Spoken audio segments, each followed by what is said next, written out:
নমস্কাৰ বন্ধুসকল।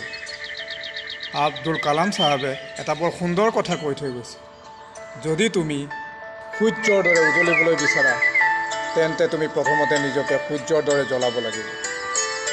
সফলতা আমাৰ জীৱনত বৰ সহজে পোৱা বস্তু নহয়।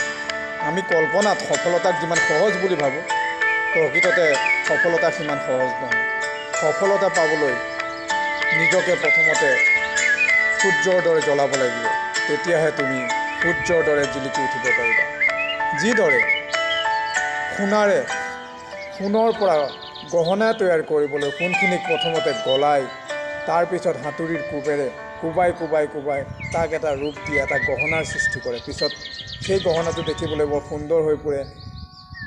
আমাৰ মহিলাসকলৰ ডিঙিৰ আভূষণ সুন্দৰ এটা অলংকাৰ হৈ পৰে, কিন্তু তাক নিৰ্মাণ কৰিবলৈ কিমান কষ্ট কৰা যায় সেই বস্তুটো সোণাৰ জনেহে বুজি পায়।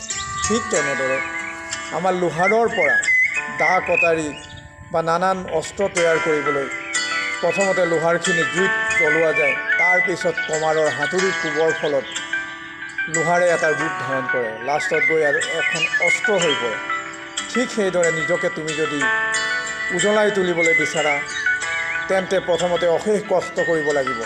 নিজকে সূৰ্যৰ দৰে জ্বলাব লাগিব, জুইত জ্বলাই নিজকে ইমানেই কঠোৰ কৰি তুলিব লাগিব যে তুমি উজ্বলি উঠা।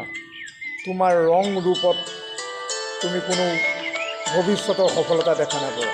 তোমাৰ সফলতা প্ৰাপ্তি হ'ব কেৱল তোমাৰ কষ্টৰ ফলত। গতিকে নিৰন্তৰ কষ্ট কৰা, নিজকে জ্বলোৱা আৰু ভৱিষ্যতে তোমাৰ কৰ্মৰ বলত সমাজক চিনাকি দিয়া এটা উজ্জ্বল তৰাৰ দৰে, সূৰ্যৰ দৰে জিলিকি থকা সমাজত। জয় হিন্দ, জয় ভাৰত, বন্দে মাতৰম।